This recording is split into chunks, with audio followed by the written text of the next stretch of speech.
आपका बहुत बहुत धन्यवाद। माँ भगवती कृपा से हमें मार्गदर्शन मिला, समय निकाला हमारे लिए उन्होंने और जीवन का मार्ग दिखलाया थोड़ा। अब हम जो आज के मुख्य अतिथि हैं उनको मंच पर बुलाएंगे और उनका संबोधन सुनेंगे। जब वो ज्योतिष के बारे में बोलते हैं तो ज्योतिष भी शायद सोचता होगा कि मैं बराबर हाथों में हूँ, और जब मार्गदर्शन देते हैं तो जहाँ से शुरू करते हैं और जहाँ तक मंजिल जाती है वहाँ तक छोड़ के आते हैं व्यक्ति को। उसके जीवन की परेशानी शुरुआत में लेके आएगा, लेकिन गुरुजी से जब मिलेगा तो कुछ दिनों के बाद उसकी परेशानियाँ समाप्त हो जाएगी। ऐसे तंत्र मार्ग में है हमारे पंडित कृपाराम जी महाराज, हमारे गुरुदेव के रूप में है, हमेशा अच्छा मार्गदर्शन करते हैं। पधारिए, हमें मार्गदर्शन कीजिए।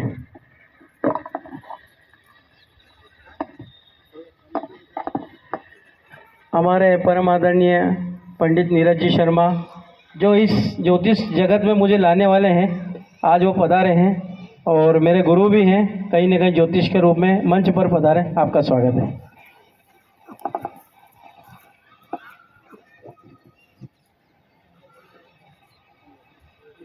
मैं सर्वप्रथम समस्त ब्रह्मांड को संचालित करने वाली एनर्जी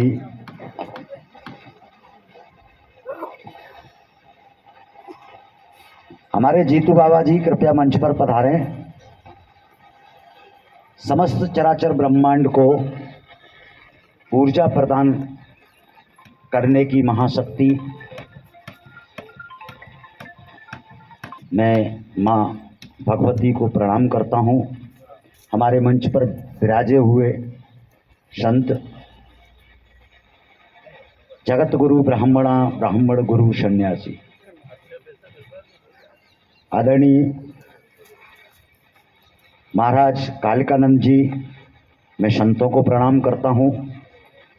और यहाँ मंच पर विराजित, चूँकि मैं नाम सभी के जानता हूँ, लेकिन मैं सोच रहा हूँ कि जितनी देर में मैं अलग अलग संबोधन दूँ उतनी देर में कुछ दो बात ज्योतिष या तंत्र पर क्यों ना की जाए। तो एक चीज़ और, कई बार हमारे नवीन स्टूडेंट, नए विद्यार्थी नीचे बैठे होते हैं, पीछे बैठे होते हैं, अभी भी बैठे हैं, वो सोचते होंगे मंच पर बैठे हैं बड़े विद्वान हैं, उपाध्याय जी बड़े विद्वान हैं क्योंकि ये मंच पर बैठते हैं। ऐसा कुछ नहीं है। ज्ञान के मार्ग में छोटा और बड़ा शब्द ही नहीं है, दो ही शब्द हैं, एक ज्ञानी और एक अज्ञानी, और कोई संबोधन ही नहीं है ज्ञान के क्षेत्र में। तो या तो आप ज्ञानी हैं और या फिर बिल्कुल अज्ञानी हैं। कई बार लोग कहते हैं इसको कुछ नहीं आता। मैं थोड़ा पीछे अलग हट के चला हूँ, जो विद्वानों के मतलब का भी है और हमारे यजमानों के मतलब का भी है, क्योंकि ये यज्ञ स्थल है। हमारे यज्ञ के यजमान या हमारी ज्योतिष के यजमान हमारे, वो भी सोचते हैं कि कोई अच्छा गुरु मिल जाए, अच्छा गुरु मिल जाए। अरे तुम अर्जुन या एकलव्य बनने की कोशिश करो, हर गुरु द्रोणाचार्य है। क्योंकि कोई भी गुरु, कोई भी माता, कोई भी पिता, कोई भी संत कभी ये नहीं चाहता मेरा पुत्र, मेरा शिष्य मुझसे नीचे रह जाए। गुरु सदैव ये कल्पना करता है कि मेरा शिष्य मुझसे कई गुना आगे निकल जाए। पिता सदैव ये कल्पना करता है, इस बात के लिए जिंदगी भर डांटता है, मारता है, पीटता है कि ये बेटा मेरा मुझसे कई गुना आगे निकले, मेरा सर ऊंचा हो जाए। माता सदैव ये सोचती है कि मेरी संतान को कभी कोई कष्ट ना हो, वो सुखमय जीवन जिए। संत सदैव ये सोचता है कि ये समाज, ये सनातन धर्म सदैव आगे बढ़े और आगे बढ़े और आगे बढ़े, और हमारे धर्म की जय जयकार इस पूरे ब्रह्मांड में गूंजती रहे। ये संत का कर्तव्य होता है। तो हम सोचते हैं अच्छा गुरु मिल जाए, अच्छा ज्योतिषी मिल जाए, अच्छा संत मिल जाए, लेकिन हम अच्छे शिष्य, हम अच्छे भक्त, हम अच्छे हिंदू ही कह लूँ तो अच्छी बात है, क्योंकि आजकल प्रचलित बात है। वैसे हिंदू धर्म नहीं है, सनातन धर्म है हमारा। हम अपने धर्म के अनुयायी नहीं बनना चाहते। सब चाहते हैं कि मेरी बहू सेवा करे, ये जितनी मेरी शक्तियां बैठी हैं, लेकिन वो सास की सेवा नहीं करना चाहती। नहीं, कितनी देखिए हमारी मानसिक उसको कहें निम्नता आ गई है कि हम कल्पना करते हैं, हर मेरी माता बहन कल्पना करती है कि मेरी बहू आए, मेरी सेवा करे, मेरी आज्ञा माने, मेरा बच्चा मेरे कहने से चले, बहू के कहने से ना चले। लेकिन वो अपने पति को अपनी माँ के कहने में चलने पर कोर्ट में पहुंच रही हैं कि ये माँ का कहना मानता है, मेरा कहना नहीं मानता। आज कोर्ट में जितने वैवाहिक जीवन के केस आते हैं उसमें ये पॉइंट 30 से 35% पाया जाता है। तो सबसे पहले अच्छा श्रोता बनता है। अब मैं अपने पॉइंट की ओर आ जाता हूँ। मैंने जो कहना था कह दिया कि हमें सभी अच्छे गुरु हैं, हर गुरु द्रोणाचार्य है, परंतु आप एकलव्य बनिए। आप अर्जुन जैसे लक्ष्य साधने वाले और सेवा भावी और आज्ञाकारी शिष्य बनिए, निश्चित आपका गुरु द्रोणाचार्य साबित होगा कभी भी। अब मैं पॉइंट की ओर आता हूं, उद्देश्य की ओर आता हूं, क्योंकि ये ज्योतिष और धर्म का मंच है, यहाँ दोनों चीजें। और सौभाग्य से जीवन में तीसरी बार मुझे ऐसा मंच मिला है 35 वर्ष में, जहाँ यज्ञ भी चल रहा है और ज्योतिष का व्याख्यान भी देना पड़ा मुझे। सौभाग्य होता है, क्योंकि ज्योतिष वेद का ही अंग है, और जो कर्मकांड है ना, जो यज्ञ कार्य हैं, वो भी वेद का अंग है। आज दो भाई एक ही मंच पर एक ही माँ की गोद में बैठे हैं। ये हमारे वेद के 6 अंग हैं, 60 अंगों में से 2 अंग यहाँ पर पूरे दलबल के साथ बैठे हुए हैं, एक ज्योतिष और दूसरा कर्मकांड। यहाँ दोनों ही चीजें मौजूद हैं। ये 2 भाई हैं 6 में से। तो ये हमारे ज्योतिष वेद के 60 अंग में से 2 अंग यहाँ पर उपलब्ध हैं, और स्वयं वेद संत के रूप में, विद्वानों के रूप में विराजमान है। तो देखिएगा ये योग बहुत कम बनता है। तो सबसे पहले हम यहाँ इस योग पर आए भाई। इस योग में इस समय आपको मुझे सुनने का मौका क्यों मिल रहा है? Present time. ज्योतिष से शुरू होता हूं। कोई भी व्यक्ति, देखिए ज्योतिष की कितनी सरल गणना बता रहा हूं अग्रवाल जी। अपनी कुंडली खोले, इस टाइम की गृह दशा, अंतरदशा, प्रत्यंतर और सूक्ष्म दशा निकाले, उसमें गुरु और नवम भाव अवश्य होगा। मैं कुंडली नहीं पूछ रहा हूं, आपकी जन्म तिथि नहीं पूछ रहा हूं, नाम नहीं पूछ रहा हूं, लेकिन सबके पास सॉफ्टवेयर है।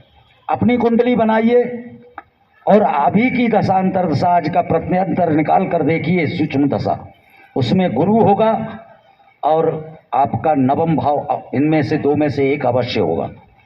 इसलिए आप गुरु को सुन रहे हैं, और ऐसे मंच पर सुन रहे हैं जहां धर्म स्वयं विराजमान है। और ये बिना गुरु के या धर्म भाव के संभव ही नहीं है। इसका मतलब इस पंडाल में जितने लोग बैठे हैं उन सबकी दशा, अंतरदशा नवम भाव और गुरु से कनेक्टेड अवश्य होगी। देखिए ज्योतिष अपनी घटना से निकाली जाती है। हम लगे रहते हैं कुंडली के पन्ने पलटने, प्रथम भाव, चतुर्थ भाव, पंचम भाव में राहु और अष्टम भाव में ये, लेकिन घटना भी तो बता रही है कि अभी कौन सा ग्रह चल रहा है। अगर बारिश हो रही है तो जल का प्रभाव है, जल तत्व तो है मघा का।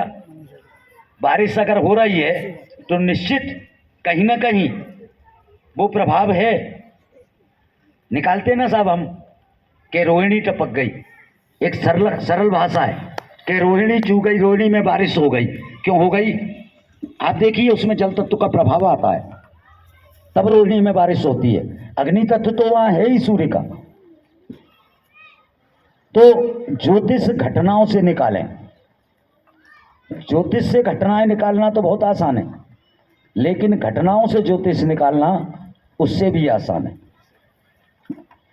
आज मेरे पास कोई आया, हम बताना शुरू कर देते हैं आपके 4थे भाव में राहु, पंचम में ये, इसने ये किया, उसने वो किया। मेरे मित्र यहाँ बहुत विद्वान बैठे हैं। एक चीज बताइए, जो कुंडली उसकी बनी है, मान लीजिए कोई व्यक्ति मेरे पास 26 साल की बच्ची की कुंडली दिखाने आया है, तो 26 साल पहले बनी थी जन्म के समय। राहु चौथे भाव में 26 साल पहले था, आज नहीं। नीरज शर्मा जी, आज नहीं है। तो उस समय उसको वो कष्ट दिया होगा, ध्यान देने की बात है। आज वो क्या लेकर आया है ये जानना चाहते हैं तो मैं कई बार मंचों पर बोलता हूं, एक लाइन में यहां भी बोल देना चाहता हूं और प्रकाश जी से एक अनुरोध करना चाहता हूं, आप निसंकोच होके, कोई मान अपमान नहीं मानता मैं, आपको लगे कि मेरे को और समय नहीं है तो आप मुझे थोड़ा सा ऐसे संकेत कर देना, क्योंकि ये प्रभाव होता है, मुझे ही ध्यान नहीं रहता मैं कितना समय ले चुका हूं। बहुत सरल सी बात है, सामने वाला आए और बैठे और आप कह दें कि लड़की की शादी 8 दिन बाद पक्की हो जाएगी तो आनंद है, तब ज्योतिष की जय जयकार होगी, वरना ज्योतिष पर उंगलियां उठती ही रहेंगी। आज किसी भी डॉक्टर पर हम जाते हैं, अगर वाकई अनुभवी डॉक्टर है, आज एक पुणे के व्यक्ति मिले थे मुझे, वो तंत्र में रुचि भी रखते हैं, संतोष भार्गव जी के ऑफिस में आए हुए थे, वो खुद भी तांत्रिक हैं और संतोष भार्गव जी से बहुत कुछ सीखा भी है। उनकी बच्ची मानसिक रोगी है, 10 वर्ष तक वो आईसीयू में भागते रहे, इलाज कराते रहे, मर्ज नहीं मिला। एक बहुत बड़े न्यूरोलॉजिस्ट पर गए जिसकी फीस 50,000 है, उसने देखते ही ये कह दिया कि आज के बाद इलाज के चक्कर में मत पड़ना, ये बच्ची का माइंड का एक ऑर्गन, एक हिस्सा थोड़ा अल्प विकसित है, उम्र के साथ साथ ये डेवलप होगा, आप इसको अच्छे से पालिए, ये मेडिसिन से नहीं। जब वो हजारों लाखों लुटा चुके थे, तो इसको कहते हैं डॉक्टर, और वो हो रहा है। अब वो बच्ची 14 साल की है उनकी, और 5-6 साल से उसमें धीरे धीरे विकास वो डेवलप हो रहा है। मेरे घर में भी एक बच्चा है, जीतू बाबा जानते हैं, हरिओम जी जानते हैं, सब कुछ मिले हुए। एक दिमाग का हिस्सा ही नहीं बना था जन्म के समय, बहुत भागा और उसी चक्कर में भैरवी साधक बन गया। सच बात तो ये है कि ईश्वर कोई घटना देता है तो उसके पीछे कहीं ना कहीं दूसरी घटना होती है। लेकिन एक डॉक्टर मिले एनपी मिश्रा भोपाल में, जब बच्चे की उम्र 11 साल हो चुकी थी, जैसे ही मैंने एंट्री की फीस देने के बाद, जैसे ही बच्चे को गेट में घुसते हुए देखा, मुझसे बोले किसी टेस्ट की कोई ज़रूरत नहीं है, एक गोली इनको लगातार खिलाते रहना, ये समय के साथ ठीक होंगे। और वो साकार है। आज वो बच्चा मेरा खुद का, आज जब वो उम्र पर आया तो आज विक्रम यूनिवर्सिटी से संस्कृत ज्योतिष से एमए कर रहा है और सामाजिक शास्त्र से कर चुका है, सोशल से कर चुका है एमए और डबल एमए कर रहा है, और मैं ज्योतिष से पीएचडी की तैयारी करा रहा हूँ। इसे डॉक्टर कहते हैं। ये उदाहरण मैंने इसलिए दिए हैं कि तब ज्योतिषी कहलाओगे कि व्यक्ति कदम रखे और आप बता दें। कई विद्वान कहेंगे क्या ये संभव है? भाई हमें क्यों कहानी सुनानी कि 10 साल पीछे क्या हुआ होगा, 7 साल में क्या हुआ होगा। सीधी बोलो कि आज ये हुआ है इसलिए आप आए हो और ये उसका उपाय है, इतने दिन में हो जाएगा, बात खत्म। 2 मिनट से ज़्यादा मेरे किसी यजमान को मेरे पास नहीं टिकना होता। 2-3 मिनट में मैं पूछता हूँ और कुछ, तो बोले जो गुरुजी पूछना था वो आपने बता ही दिया, तो और कुछ नहीं पूछना। लोग घंटों लगे रहते, मुझे 3 मिनट 4 मिनट 5 मिनट से ज़्यादा समय नहीं लगता एक कुंडली का फलित करने में। कभी भी देख लें तो हम उस ओर जा सकते हैं, ये कठिन नहीं है। ये सूत्र मैंने कई बार दिया भी है, अग्रवाल जी सुना होगा, मैं फिर रिपीट करना चाहता हूँ। हम धर्म की ओर लौटें। ज्योतिष वेद है, ये आधुनिक ज्योतिष है। इस पर भी मैं 2 मिनट लूँगा कि वैदिक ज्योतिष में और आधुनिक ज्योतिष में क्या अंतर आया है। सीधा गणित, जैसे मैंने अभी बोला था, अपनी दशा अंतर दशा खोल के देख लो, ये घटना बता रही है कि गुरु नवम और लग्न आपकी दशाओं में मौजूद है। तो आप लग्न से शुरू करते हो, मैं दशा से शुरू कर देता हूँ। मैं सबसे पहले देखता हूँ अभी दशाएं किसकी चल रही हैं, कौन सा ग्रह, और गोचर में वो कहाँ चल रहा है, और फिर वो कुंडली में कहाँ बैठा था। मान लीजिए कोई भी ग्रह आज वो दशा अंतर दशा में चल रहा है और वो चतुर्थ भाव में लग्न में है। ध्यान देने की बात है। आप बता देंगे खट से बैठते ही कि ये प्रश्न है आपका, आप इसलिए आए हो। मान लीजिए वो चतुर्थ भाव में लग्न के समय था और आज दशा में उसका आज प्रभाव है अभी, या इस महीने में है, या 15 दिन में दशाएं क्लियर करती हैं। और यदि वो गोचर में ऐसे ही शुभ भाव में चल रहा है केंद्रीय त्रिकोण में, तो निश्चित आने वाले भविष्य के लिए वो चतुर्थ भाव के लिए प्लान कर रहा है। अब चतुर्थ भाव से माता को भी देखते हैं, सुख सौभाग्य को भी देखते हैं, गाड़ी वाहन को भी देखते हैं, मकान को भी देखते हैं। यदि वो मंगल के संपर्क में आ रहा है तो वो मकान की तैयारी कर रहा है। वो ये पूछने आया है कि मकान कब तक बनेगा, मकान का मुहूर्त कौन सा है। सीधी बोलो, आप मकान के बारे में तैयारी कर रहे हैं और इसके लिए आए हैं, ये अड़चनें आ सकती हैं, ये उपाय कर लें, इतने दिनों में हो जाएगा, क्योंकि वो दशा बता रहा है ये कब तक। यदि वो चंद्र से कनेक्ट हो रहा है, वो ग्रह कहीं ना कहीं यदि चंद्र के नक्षत्र या चंद्र से कनेक्ट हो रहा है तो वो सुख सौभाग्य या माता के बारे में पूछने आया है।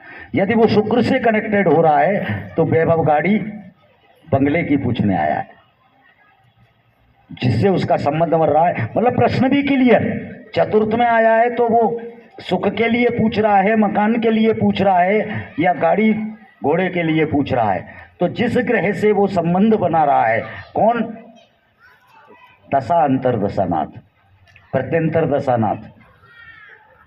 हम उसको देखकर क्लियर बोल सकते हैं और वो जिंदगी भर कहता रहेगा वाह, पिटीशन तो उपाध्याय जी का है साहब, शकल देखते बता दिया कि आप ये पूछने आए हो। ऐसे ज्योतिष की जय जयकार होगी। इतना कठिन नहीं है, बहुत सरल है, लेकिन हम कहाँ उलझ जाते हैं, पहली सीढ़ी से दूसरी सीढ़ी चढ़ना ही नहीं चाहते। वही लग्न, वही चतुर्थ भाव, वही छठवां भाव, वही अष्टम राहु, वही 12वां केतु। तो एक ये योग होता है, संकेत मुझे हो चुका है और वास्तव में दूसरों को सुनने में मुझे भी आनंद आता है। मैं भी चाहता हूं कि सुनूं, क्योंकि अच्छा श्रोता नहीं बनूंगा। आपसे भी ये कह रहा था कि अच्छे शिष्य बनो, गुरु मिल जाएगा। तो अच्छे श्रोता को सदैव अच्छा वक्ता तैयार करता है ऊपर वाला। तो मैं भी कभी कभी चाहता हूं कि दूसरों को सुनूं, कुछ नया मिले, कुछ हमारे मित्र बताएं जो हमने नहीं सुना हो। लेकिन 2 मिनट एक चीज़ के लिए अवश्य लेना चाहूँगा, प्राचीन ज्योतिष और आधुनिक ज्योतिष।